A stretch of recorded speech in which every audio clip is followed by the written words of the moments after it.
শেষ পর্যায়ে বাবা হিসাবে আমি তাকে বিয়ে করাতে চাই, তবে তার মহারণার টাকা থেকে সম্পূর্ণ খরচ সবকিছুই আমি যদি করি তাহলে এই বিয়ে সঠিক হবে কিনা। ছেলে বেকার, সুবহানাল্লাহ, এই ছেলে তো কপালওয়ালা ছেলে। এই বাপ এই প্রশ্ন নিয়ে হাজির হয়ে গেছে। সব ছেলেরা তো এরকম বাপই চায় নাকি? আচ্ছা, মাসআলার উত্তর হলো কোনো অসুবিধা নাই বাবাজি, আপনি আপনার ছেলেকে বিয়ে করাবেন আপনার নিজের টাকা দিয়া, মোহর দিয়া, তার বইয়ের বাজার সদায় সবকিছু দিয়ে যদি আপনি বিয়ে করান সেটা জায়েজ আছে, কোনো অসুবিধা।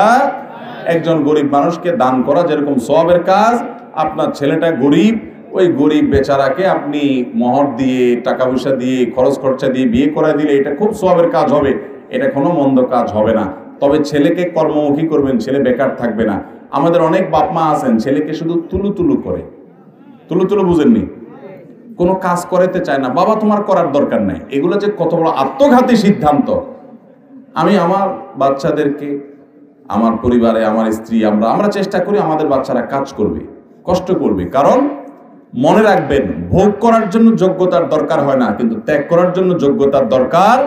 বাচ্চাদেরকে যদি কষ্ট সহিষ্ণু করেন, তারা যদি কষ্ট সহ্য করার ক্ষমতা থাকে, তাহলে এরা জীবনে অনেক কিছু করতে পারবে।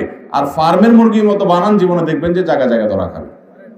বেশিরভাগ বাপমারা এখন নিজেরা গাধার মতো খাটবে, ছেলে মেয়েকে কিছু করতে দেয় না। ছেলে মেয়েদেরকে কাজ করাবেন, তাদেরকে কর্মমুখী করবেন এবং উপার্জনমুখী করবেন, সেটা করা উচিত। তবে আপনি নিজে থেকে তার বিয়ে শাদীর অ্যারেঞ্জ করতে পারেন, এটা অবশ্যই প্রশংসনীয়, এবং তাকে অবশ্যই কর্মমুখী করবেন। আল্লাহ আমাদেরকে আমলের তৌফিক দান।